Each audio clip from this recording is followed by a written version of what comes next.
So some of you might have seen my previous video on how to find fat wood using the tap test with your saw, and this is exactly what I'm going to use to create this. Now you can use your knife or anything with a 90-degree sharp spine.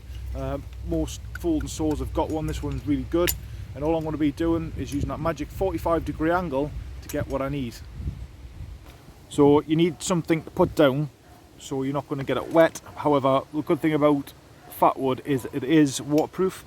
It's great for winter time, which it is now. So all we're going to be doing is a 45-degree angle. So I use this part, so where the actual secure lock and lever is, or the twisty one if you've got one of them. I'm going to use that, and I'm going to do a 45-degree angle, and then all I'm going to do is put pressure on, and I'm going to be scraping, and every so often I'm going to rotate it.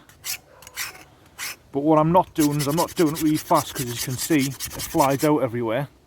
Yeah, I'm just doing it nice and controlled, and already you can smell that piney turpentine smell just from doing this. And then I'm going to continue to do this until I get the desired amount. Then all you then do is get your knife, and then you can just cut it off.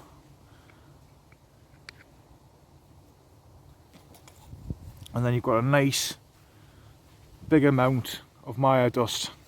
All the oils and resin are now exposed, so what we'll now do is give it a light.